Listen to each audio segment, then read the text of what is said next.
God came to us to seek and to save that which was lost. He raised a man from among us. He, the Honorable Elijah Muhammad, laid the foundation. What I'm doing is something that comes from him through me, and the thing that he uses in me to do the work is my faith in him and the word that he taught. To produce men and women who wanted to clean up their life and build an independent nation for the glory of God. This is Brother Willie Muhammad on I Have a Testimony on National Network View. There's a very small number of Black women who are in the medical field. They account for less than 3% of U.S. doctors. We change history by not giving up the struggle.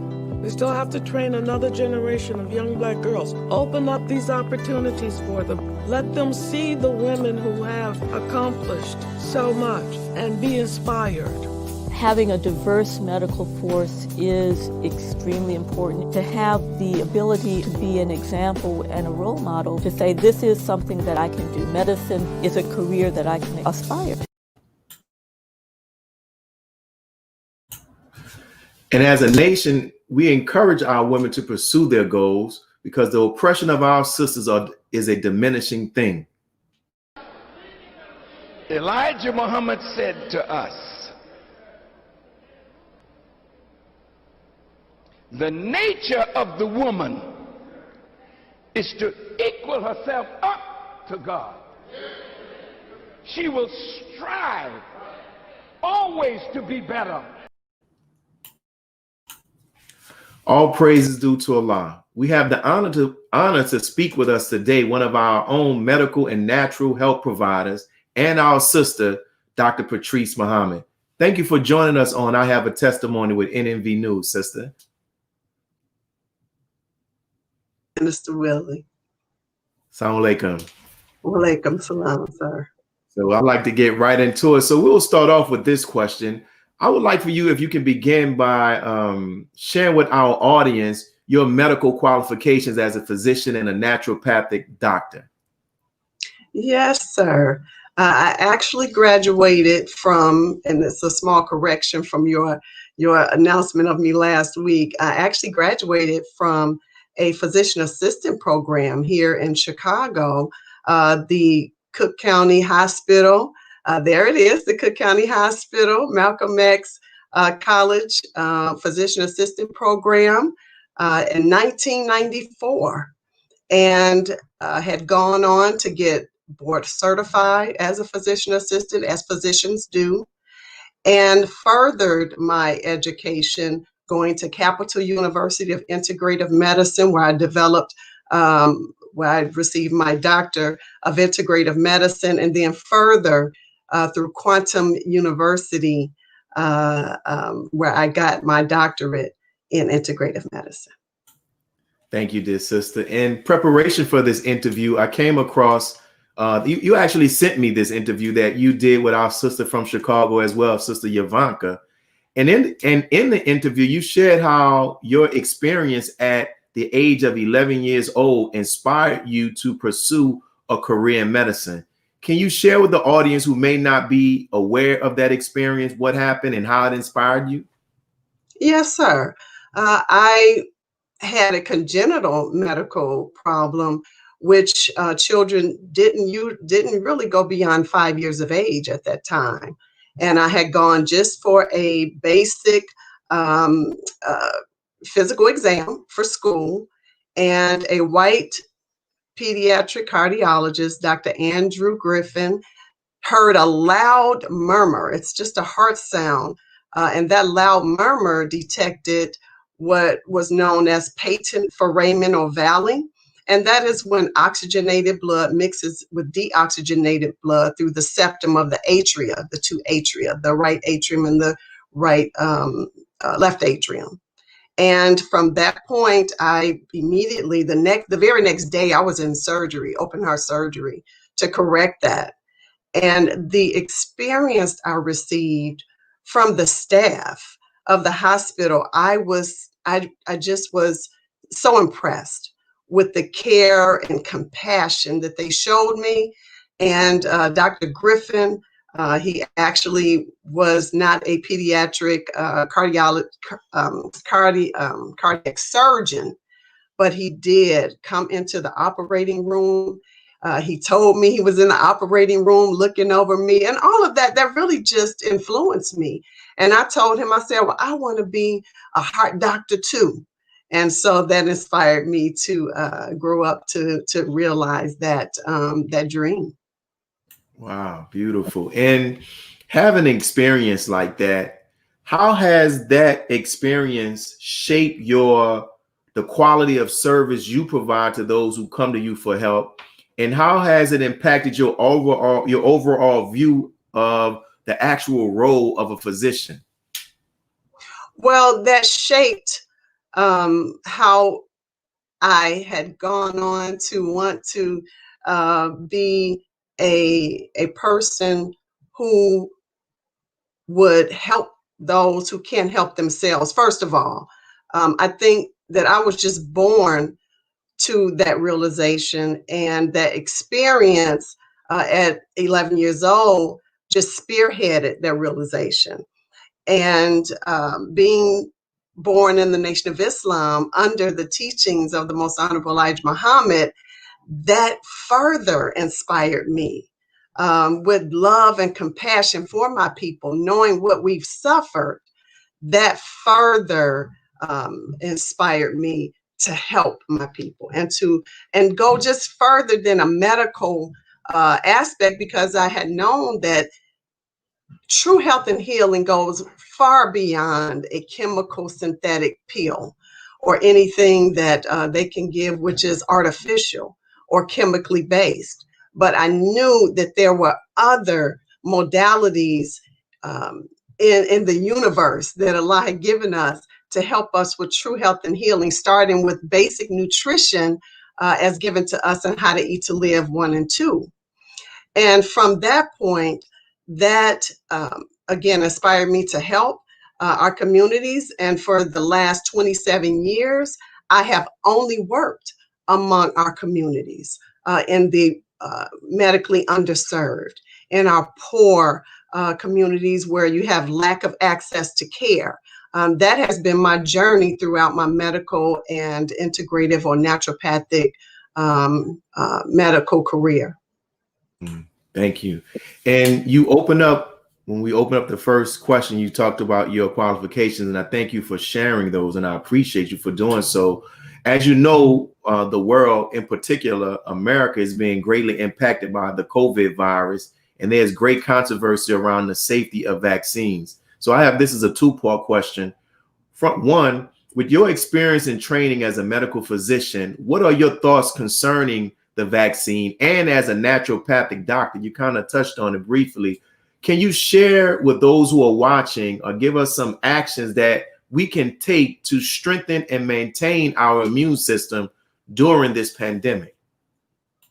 Well, first and foremost, we have to really go back to the basics. And the basics that I've been given, that I follow and that I recommend for anyone coming to me with that question is, first, how to eat to live. We have to know how to strengthen our bodies and immune systems just by giving it good nutrient-dense food, the proper foods, and at the right time to eat them. Number one, we can't overshadow. We can't say, okay, well, I'm going to give you vitamin C or vitamin D or zinc and echinacea and onion and garlic, perfect for sure. But we have to look beyond the herbals and some of the vitamin supplements by itself, those single essences of ascorbic acid. But what's in the entire orange? What's in the entire apple? What's in the whole of those whole foods? So I start there.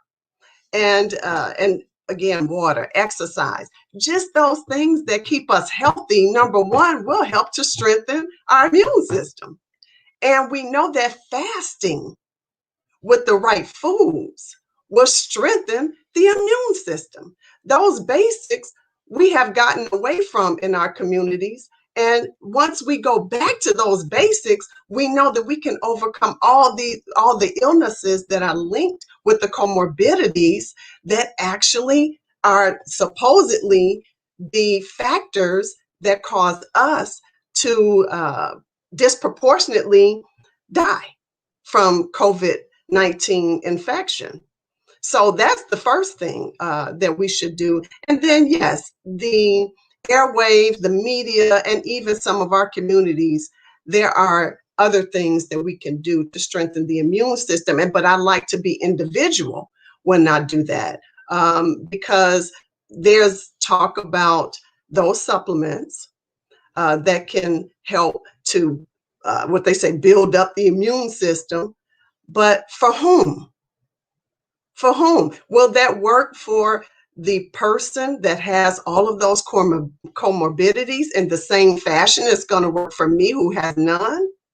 So I like to be individual. I don't like to give a one-size-fits-all recommendation, because we're individuals and our circumstances are individual based upon any illness or any comorbidities we may have.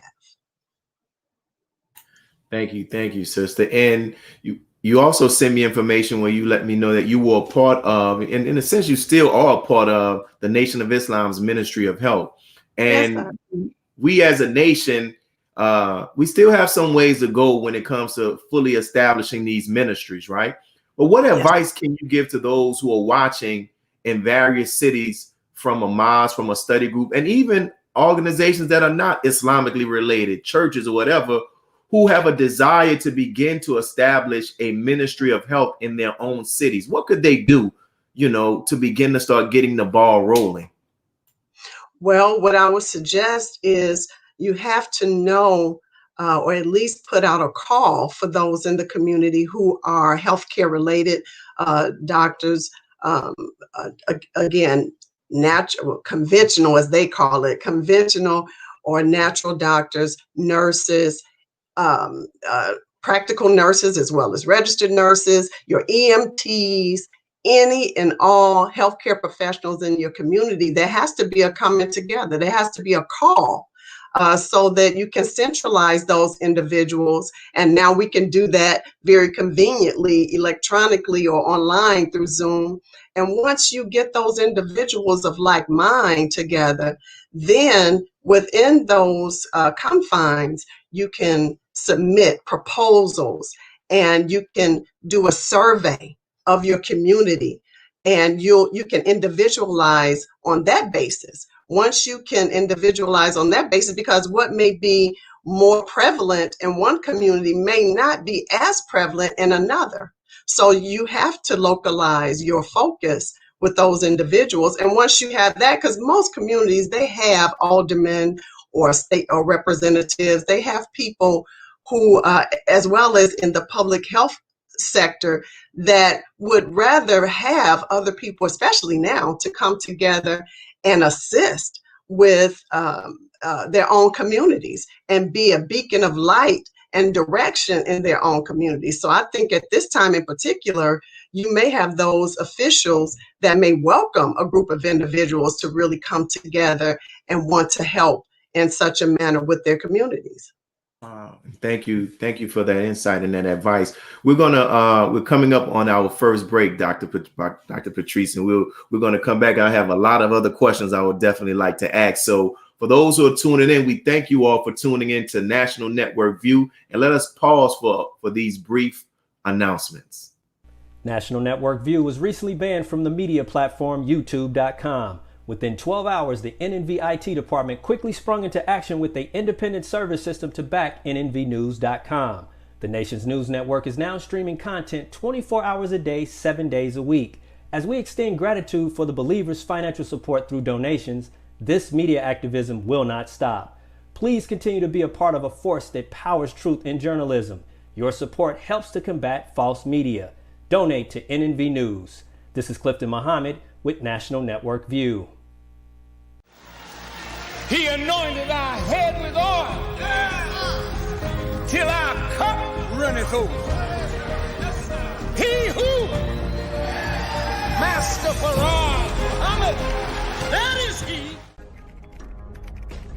part of the force that powers truth in journalism. Your support helps to combat false media. Cash App NNV News.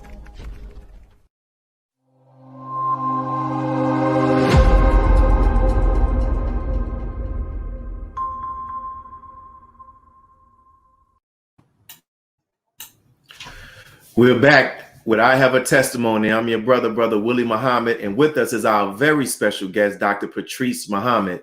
And Doc, my next question I want to ask you, we open up highlighting or really showing the coverage where it talks about the small percentage of Black women who make up a part of the medical field.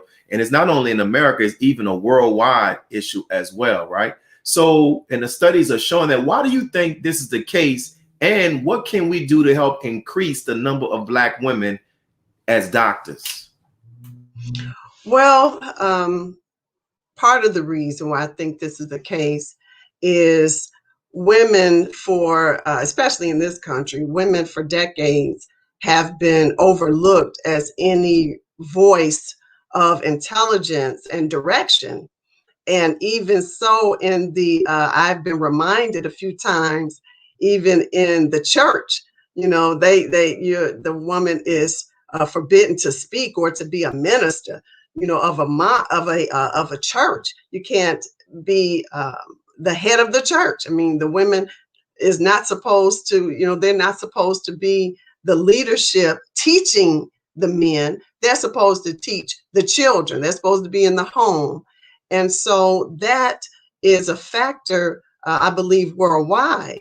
And so with that being the case, if you don't have the incentive or the direction or the urging to be free and to seek knowledge, to gain knowledge, to be a voice of direction, of knowledge, of leadership, especially in health, in any capacity, then you're not going to have those of us to kind of stand up and feel that we are first worthy and we are significant and that we can achieve those high goals of healing a person, a nation. Then you won't go into those areas. But we don't suffer that in the Nation of Islam. I know I have not, and I've been born in the nation. So we have been encouraged as women to seek knowledge, go to the highest heights that we can, to soar in our search for knowledge, and to give it back and to bring it back for our communities. Beautiful, beautiful. And now I want to transition. I know I asked a lot of questions dealing with the medical field and your expertise. Now I want to talk about your journey in Islam. As you said, you were born in the Nation of Islam. Can you share with us some of your fondest moments of being a child born and raised in the Nation of Islam? And as you told me, 4 generations, that's a blessing. Yes, sir. Absolutely.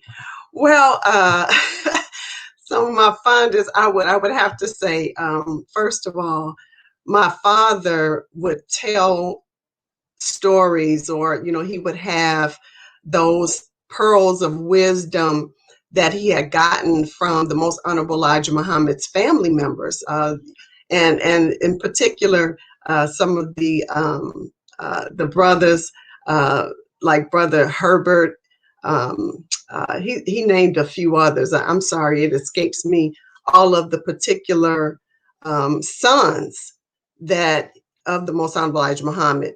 Of course, Warthuddin Muhammad. And he talked about some of the inspiration that they gave, and some of the information that they actually shared that Master Farrakhan Muhammad had given.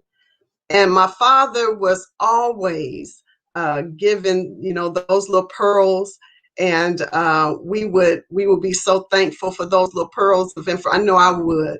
I have a brother and sister also that were raised in the same household. But I was really glad to hear some of the information that I had gotten, in particular as I got older. when I got into my early teens and started going to the Final Call building, called the Final Call Administration Building, when the minister stood up, in particular, my parents went when the minister stood up at the final call of the year 1980. And so 1980, 1981. And so having that history and going to those early meetings and then seeing some of the early ministers, brother Benny, they used to call him Dr. Benny. He's passed on now, made his transition, but Dr. Benny, of course, Minister Akbar Muhammad, Minister Abdullah, may Allah be pleased with him, Muhammad. So those were some of my fondest memories. Seeing them, they were very personable. You could walk right up to them. I mean, I think I sent you a picture with my daughter. Was just we were at a dinner. We were having a dinner at the final call, and she just walked. You can walk right over to the minister. She was talking to the minister, and it was really just a very closely knit community at that time. And so that's my granddaughter there that he named Rabia. And so those were some of my fondest memories earlier on, being in the Nation of Islam. Wow. Thank you, sister. And you mentioned, about how your mother and father were some of those Muslims who helped the Honorable Minister Louis Farrakhan during the rebuilding, and how your father, you in the digital message, you told me he was a part of the Most Honorable Elijah Muhammad's honor guard, and how they also worked with the Honorable Minister Louis Farrakhan in some various positions. And you shared you said they had some of the jewels that they will get from some of the family member of the Most Honorable Elijah Muhammad. What were some of the experiences that your parents shared with you about just being able to work with the Honorable Minister Louis Farrakhan, and some of the things they had to face in this rebuilding of the Nation of Islam? Well, in particular, my father, he was young. He was in his 20s when he was one of the Most Honorable Elijah Muhammad's honor guards. They didn't call them security or E-team at the time. They were known as the honor guard. And my father stated that, well, first of all, he didn't see the Most Honorable Elijah Muhammad in such a light, a very personable. He wasn't like you could sit down at the table and talk to the Most Honorable Elijah Muhammad, because of course he was the Jesus, at that time, the messenger of Allah. So you secured him, but there wasn't I would say a very personal interaction where he would just walk up to him and talk to the Most Honorable Elijah Muhammad. He talked to his sons. He was there to work. He was there to protect. And they gave, but then they would share with my father some of the wisdom from the table, so to speak. And in the rebuilding in particular, when the nation was starting to be rebuilt, my father again stepped up, and he gave his time, of course, the finances, because that's what we needed to do. We needed to give of our time and finances to help in the rebuilding of the nation. And of course, he was one of the brothers that provided security, not on the special inside security like the E-team does, but security as an FOI, and would be wherever that was needed to be for that time. He did not have to undergo any particular dangerous assignments or security assignments for the minister, but he was there. He was there when the Leotis fleet, of course, in the rebuilding, we had to have the newspaper delivery, and he worked for Leotis fleet more than 10 years, I believe, as well as he helped in the rebuilding by being he called himself a floor specialist, they call him, which he conditioned the floors of MUI, the mosque, the final call at that time, what was the other entity? Anyway, the National House, the farm. So all of the entities, he helped keep up with the upkeep of the shiny floors. You come to the mosque and those floors are shining. Well, my father was one of the original brothers that made sure that was the case. We thank Allah for his sacrifice and his contribution. As you was talking, made me think about this question. So what do you remember? Because you talked about your parents your father being around during the time of the Most Honorable Elijah Muhammad and coming back during the time of the rebuilding. What do you remember during the time when the what we say is the fall of the nation? Do you have any memories about that? No, not in particular, because my father, prior to the Most Honorable Elijah Muhammad's departure, my father had, he had gone out. So he was gone from maybe 69, maybe 1969, until the minister stood back up. So he had a time where he didn't get any time out. He just in his I don't know, rebellion or whatever. He just wasn't there for that short period of time. But when the minister stood back up, he went right back and didn't leave until he was relieved from his post on August 22nd. Yeah, Allah be pleased with him. And looking back at it in hindsight, it could be a blessing that he wasn't around to witness all of the stuff that took place during that time. So we thank him and your family for your sacrifice. And my next question is, you've had some opportunities to meet with the Honorable Minister Louis Farrakhan on several occasions. And as always, meeting with the minister is a very beautiful and memorable experience. What were some of your most profound takeaways from some of those meetings where you had with the Honorable Minister Louis Farrakhan? Oh, wow. Some of the most profound takeaways is just his compassion and his calm. I don't believe I've ever been around where the minister was out of sorts, so to speak, because dealing with us on a day-to-day basis can put you a little out of sorts, right? But the Honorable Minister Louis Farrakhan, wow, my takeaway from him is his patience, his compassion, his love.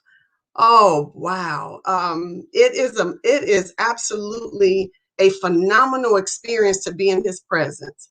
And each and every time that I've been in his presence, it's almost like it's for the first time, because his walking into a room, it used to make me tear every time I would be in a meeting and we would be waiting for him. And when he walked in the room, it would make me tear. And he would come over to me and say, "Oh, sister.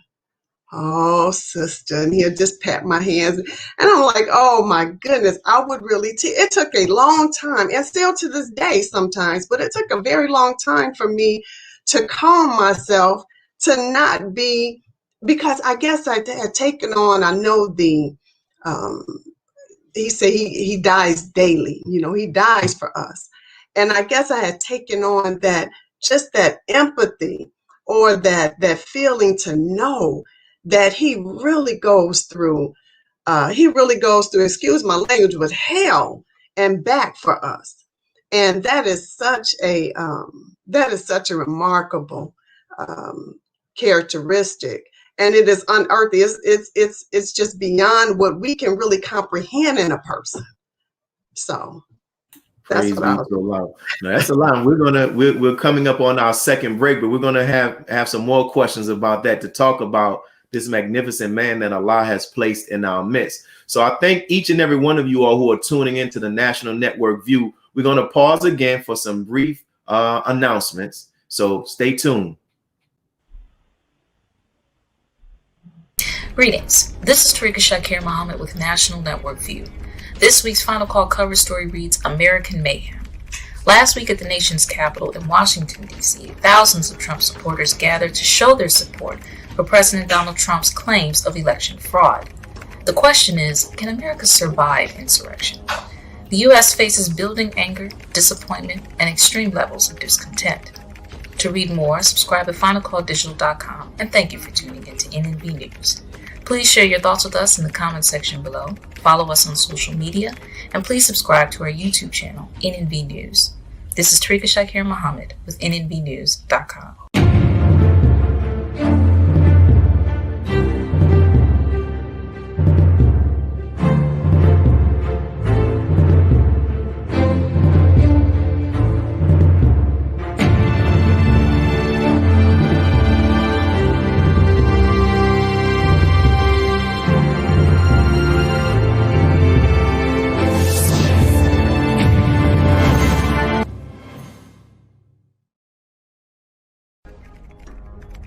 Be a part of the force that powers truth in journalism. Your support helps to combat false media.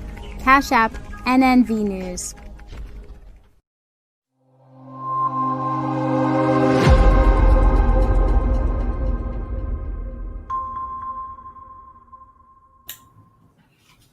And we're back. This is Brother Willie Muhammad with I Have a Testimony, and we're here with our special guest, Sister Dr. Patrice Muhammad, who before our break, she was talking about just the impact of just the Honorable Minister Louis Farrakhan walking in the room and that it has on her. So we'll lead that into the next question. Dr. Patrice, the title of this show is I Have a Testimony. And one of the major objectives of this show is to provide our guests with an opportunity to share their personal testimonies with the Honorable Minister Louis Farrakhan that can hopefully help people who have an incorrect view of the minister to see him properly.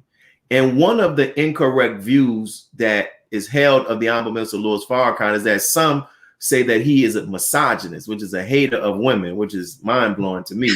So from your time around the minister, you touched on it a little bit earlier about just within the Nation of Islam, but from your time around the Honorable Minister Louis Farrakhan and as a follower of him, what can you personally share that can show those who may be watching that the Honorable Minister Louis Farrakhan is far away from being a misogynist and is one of the greatest advocates for women?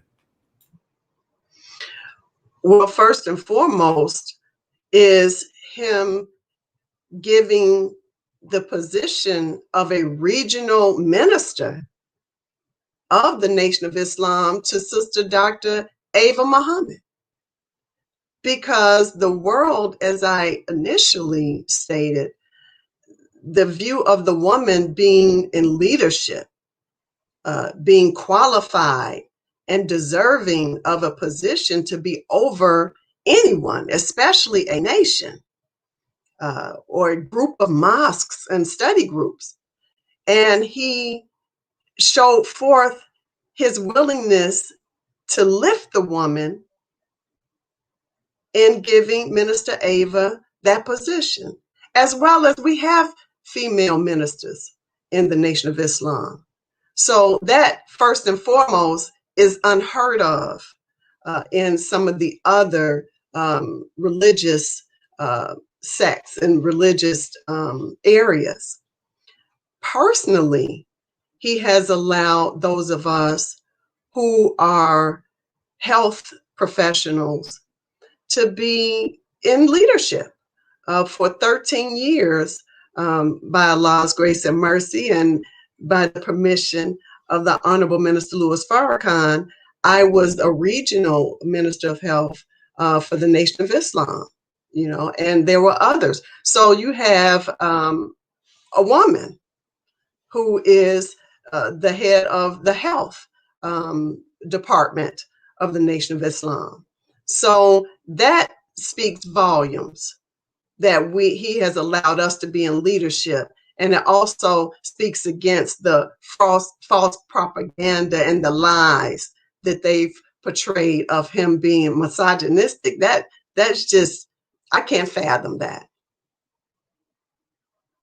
And like you said, that is one of the many charges that is so hard to actually comprehend. What do you think is their objective for labeling the minister with that title, with that title of being a misogynistic? Like, why do you think they're doing that? to keep the female away from the Nation of Islam, to keep our communities, to keep our people, especially the woman, away from the Nation of Islam. Because if you raise the level of where the woman is, how the woman is viewed in society, if you raise that, it will raise us up overnight. Because a nation can rise no higher than its woman. So if you really raise us to the point where Allah wants us to be in our societies and in the world, that there's no stopping our growth as a people. That is true. Now, you mentioned about how your father, he was doing the first rise, then he wasn't for a while, then he came back. So when he started coming back after the rebuilding, did you started coming back for the first time, or you and your mother, y'all stayed the whole task? How did that work? Like, when did you start to come back into the nation as well? Yes, sir. I started to come back, or I was back with my parents when they stood back up with the minister. Then there I was. But as you know, that doesn't give us an automatic seat to be registered. We have to, at the age of 16, we have to make a decision. Are you going to actually make this your life, your culture, as you were raised? But now you have to make a conscious decision as you're coming into your own. Okay, is this something you're going to give to? Is this something that you're going to stay the course with? And yes, I eventually, not at 16, but yes, I did come to know, oh no, it's nothing, because sometimes when you're in a protective community, just like when children, you PK, preacher's kid, you're sheltered. And so even being in a nation, and it's understandable. We were sheltered from the outside for all intents and purposes. We were sheltered from what's out there. So when you get a chance to make your own decision, you have to, sometimes you get out there and you're like, wow, I want to know what's out there. I want to know, what I'm being protected from. That curiosity killed the cat type of thing, So there's a curiosity, a natural curiosity. But I didn't go too far. It didn't take long. I had a short leash. The minister talks about a short leash and a long leash. I had a short leash. It didn't take long for me to know, oh no, there's nothing out there for you. You stay right here and you commit the life that your parents started you out with, which is the best that you can have of this world, is that of the teachings of the most honorable Elijah Muhammad and the leadership of the honorable Minister Louis Farrakhan. All praises due to Allah. And what you talked about, we have young people within the nation who are born in the nation who face that same dilemma when they get to be 16. Like, and they may not register when they're 16, or it may get to be 18. Like, what words can you give them who may find themselves at that point where they want to see, man, what am I being protected for? But they also still love Islam. Like, what words can you give them?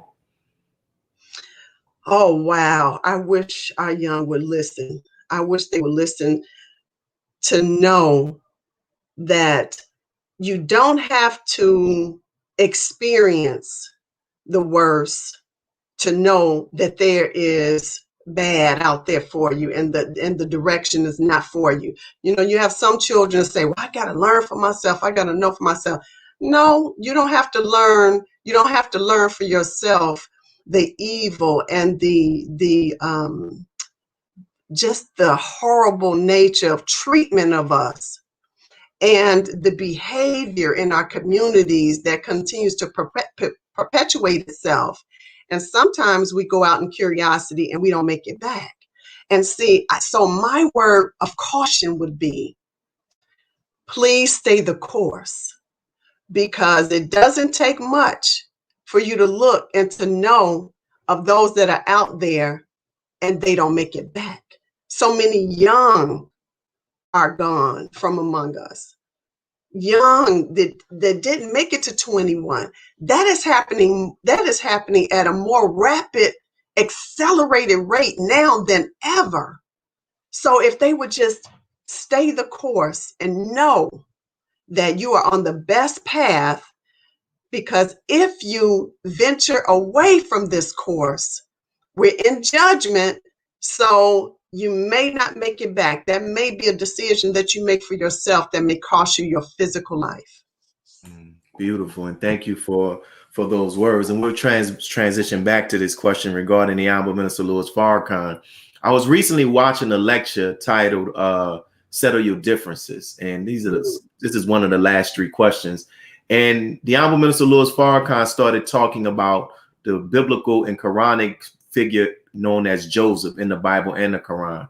And the Quran talks about how Joseph was physically handsome, right? And he was so handsome that when the women saw him, according to the Quran, they cut their hands. But the Honorable Minister Louis Farrakhan said that his physical beauty had nothing in comparison to the internal beauty that stemmed from the qualities he possessed, right? And I believe the same is true as it relates to the Honorable Minister Louis Farrakhan. So, as I said, this show is titled "I Have a Testimony."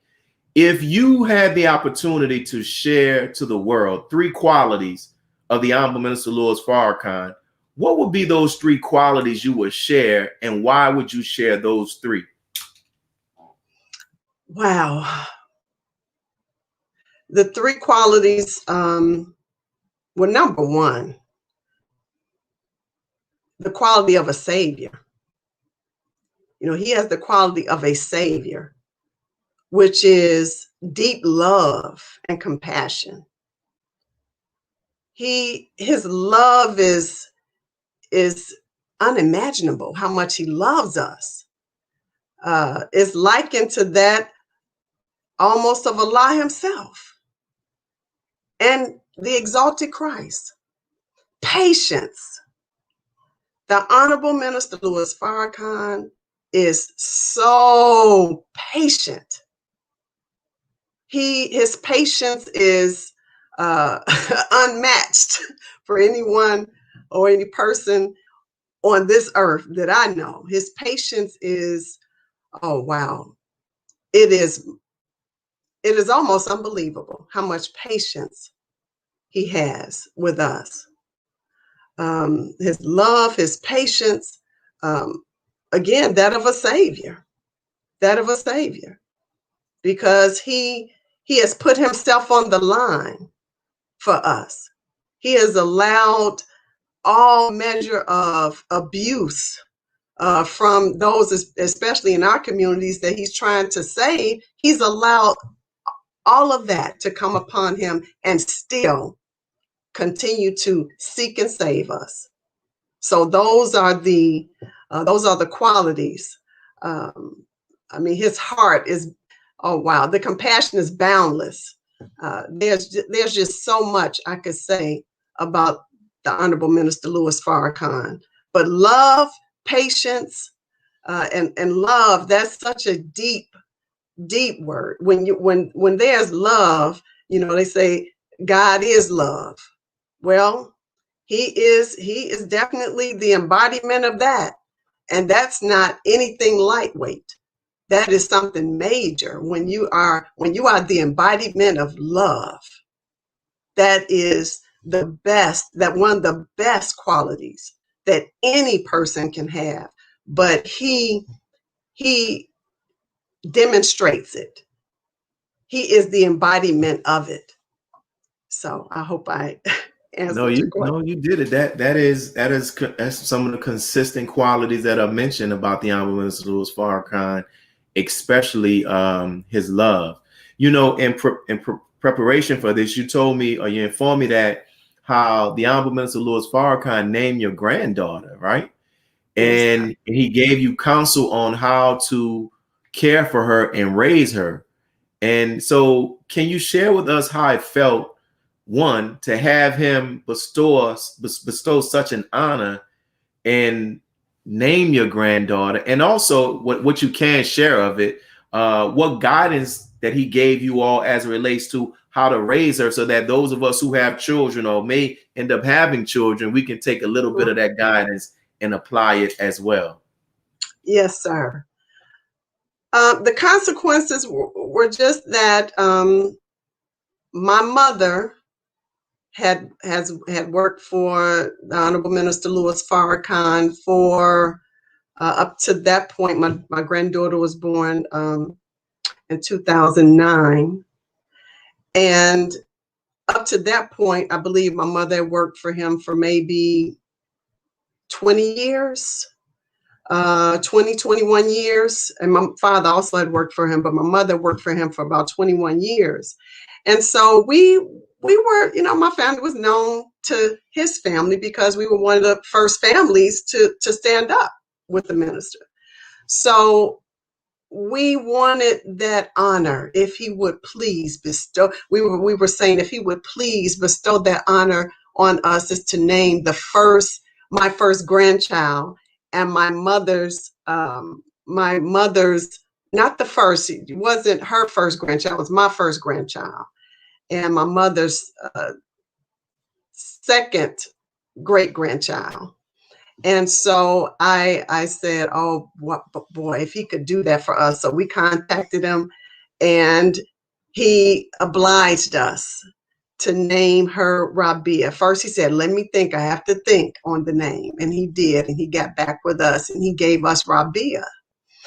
And he said, Rabia is princess on one spectrum of the name, but queen, that evolves into queendom on the other spectrum of the name. And he gave us this advice. He told my daughter Carmen and I to be very careful in whom we put in her care, who is surrounded with her care, because she is to birth, this is what he said, she is to birth many gods into the kingdom of Islam. And so that was we really took that literally. We really took that literally. And we are very careful of her surroundings, of how she's treated. We have really had to almost kind of,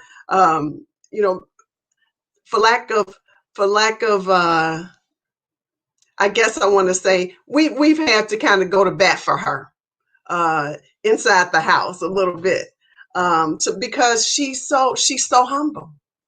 She walks the earth in such a humble spirit that sometimes that's kind of trampled over, and sometimes we kind of, we don't take the proper care of that type of child.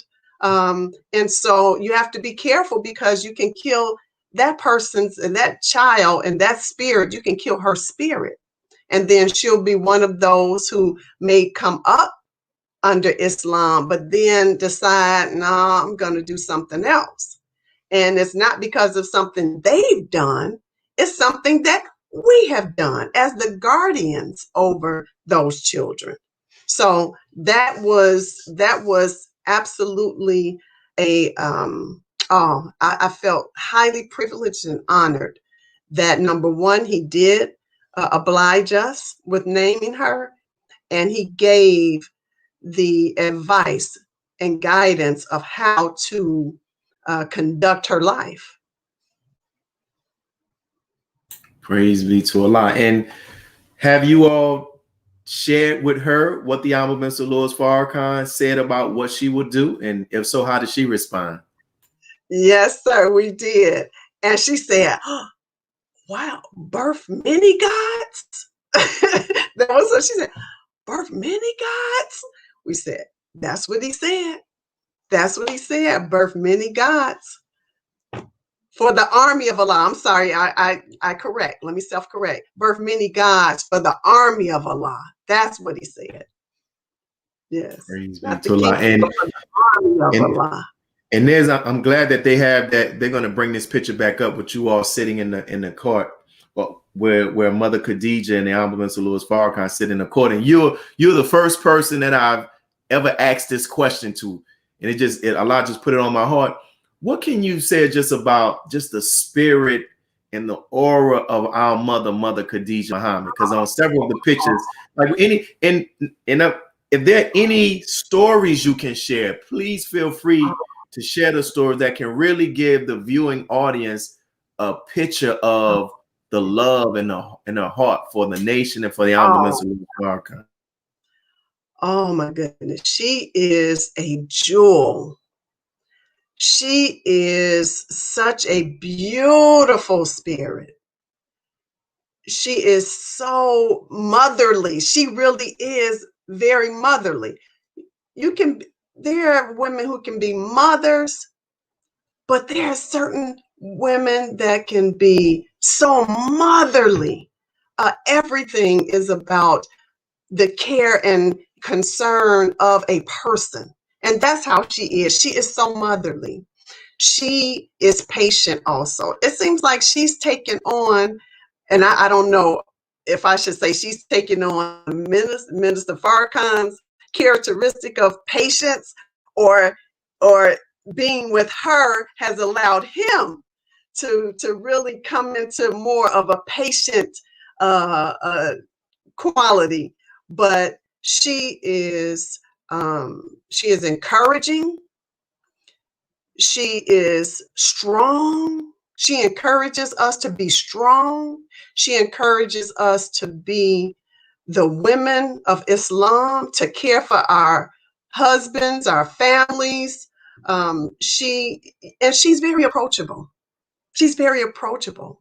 Some states, women, or some women who have such stature, they can be a little unapproachable, although they may be beautiful people still, but they can be a little unapproachable. You feel a certain way by it. You're kind of standoffish, like, don't get near her. Mother Khadija is nothing of the sort. You can walk up to her, as long as the security are not gonna push you off, but she will allow you to come and give her the greetings. And she is so grateful and thankful for the believers and all that we do for the nation and for her husband. She is just the epitome of the Black woman and how we're supposed to conduct ourselves. Praise be to Allah. Well, you're on record. You're the first person on my show that has ever been asked that question in a beautiful response, dear sister. So as we're getting ready to close, was there anything you wanted to share, but you did not have the opportunity to, because maybe I didn't ask the right question that would have brought it out of you, which would have allowed you to? So if so, here's your opportunity. Anything that you wanted to share that you did not get the chance to? Well, first of all, I did not have anything to share that you did not ask or bring out of me. I just had an incomplete answer to two of your questions. So I'll go back. Go ahead. Because okay. So women in medicine. I believe you wanted to know what could we do. And I think that having leadership, you have to have an example. Once our communities have an example of what we can do, and we do have women, Black women that are standing up, but I think we need, well, not I think, I know we need more examples. Once those examples are put before us, and we are also taught in our communities that we as women can be doctors, lawyers, scientists, astrophysicists, whatever our mind conceives, we can do it. We can achieve it. Once we have those examples, then you will have more women come out in medicine and in other major areas of interest, of importance for our community, our nation. The other aspect I wanted to just touch on is as far as the immune building for COVID-19. What I gave is absolutely the foundation that we should build our knowledge on, building our immune system, how to eat to live, 1 and 2. However, yes, the navy bean is a staple. With onion and garlic is a staple to help build our bodies. And it also helps to deplete and to absorb radiation. as the minister has given us. So that's a very important factor in helping to build the immune system, is when you remove assaults, harmful, toxic, poisonous assaults to our body will cause the immune system to work and to rebuild without having to work at every aspect of every assault that we take into our bodies, every toxin and poison that we take into our bodies. So the Navy being will help absorb that component, which is a major problem and can actually give rise to tumors or malignancy or cancer as we know it. So I wanted to just add those things. Oh, one last thing, the vaccine you mentioned. Regarding the vaccine, I have nothing to say outside of what the Honorable Minister Louis Farrakhan gave us in the criterion. I'm not going to assess what their vaccine does. I'm not going to assess the mRNA in it. I'm not going to get technical. Of course, I'm trained to get technical, but I'm not. Why? Because I already have my instruction. My instruction is not to take that vaccine, and I'm not going to take it. And I'm advising as many others not to take it. And don't try to science it up. Don't take it. The bottom line. And we can just go from there. Of course, we can get scientific and say it takes usually 4 to 10 years to develop a vaccine, a sound vaccine that they call sound. But at least that period of time, not months, not months. That's a red flag. That's a major red flag. So in that, I agree 200% with any instruction I'm given by the Honorable Minister Louis Farrakhan, and I follow that, and I don't try to science it up. I like that, straight to the point and simple. And so you started off talking about well, before the show started, before we went live, you gave us the information about your own practice. So can you give that information? Well, can you tell the viewing audience and those who will watch this video about your practice that you have? And while you're doing so, we'll put on the screen the contact information that people can reach out to you. Yes, sir. I have it's really online based, which most of the doctor's offices are doing now is telehealth. And actually, I see quite a few consultations. I do consultations, and this is nutritional. This is nutritional consultation. And I do some medical consultation, but my medical consultation is not like I used to do in the hospitals. It is definitely geared towards overall health and well-being, restoring the body to its natural health. And so I do that through whole food supplements. And I do that, of course, through How to Eat to Live and other modalities in the integrative medicine arena, which I have been trained to do. So I'm totally taking people off any medications whatsoever by Allah's grace and mercy. I've been doing that for quite a while, and He's blessed me to be successful. As long as we have people who are sincere and they are willing to do what needs to be done to get off of the synthetic chemicals, we can do it. We can do it. Thank you, sister. And we appreciate you being a guest, and we thoroughly enjoy what you shared. And you can see from the comments that have been displayed on the screen, there are many others who are enjoying this interview as well. So as we get ready to close, we'll close out with our normal announcements. But thank you for, once again, I just can't express the gratitude again for what you shared and for what you're doing in this field to help our people, because this is a part of the mission of the Nation of Islam as well. And inshallah, we'll have to bring you back some more. We can have some additional talks as well. So as we get ready to close, thank you. We have, for those who are watching, as always, here in the city of New Orleans, we're working to burn the mortgage, as we say, right? We want to burn our mortgage. We want to put our mortgage to rest. So as you see with the flyer that we have a fundraiser where you can give via Cash App. And we also have, you can give via PayPal as well. Whatever you can give, we would appreciate it. And even if you can share the flyer, you can find it on our local social media pages. And you can find it. You can Google, you pull it up, and you'll find the actual the fundraiser flyer. So thank you for whatever you want to give and whatever you plan on giving.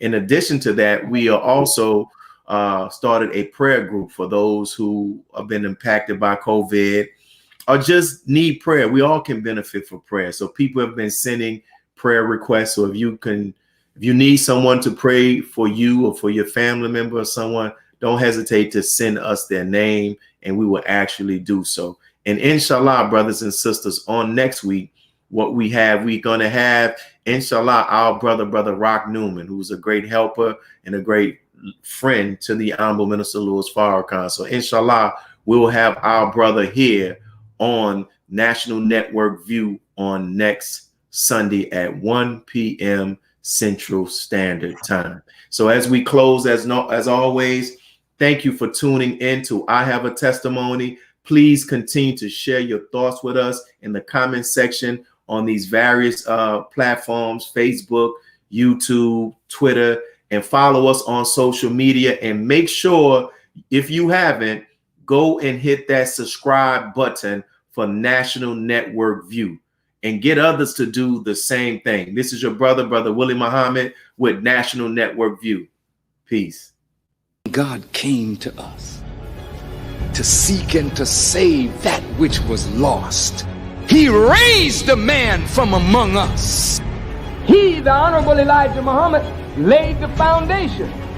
What I'm doing is something that comes from him through me, and the thing that he uses in me to do the work is my faith in him and the word that he taught. To produce men and women who wanted to clean up their life and build an independent nation for the glory of God. Be a part of the force that powers truth in journalism. Your support helps to combat false media.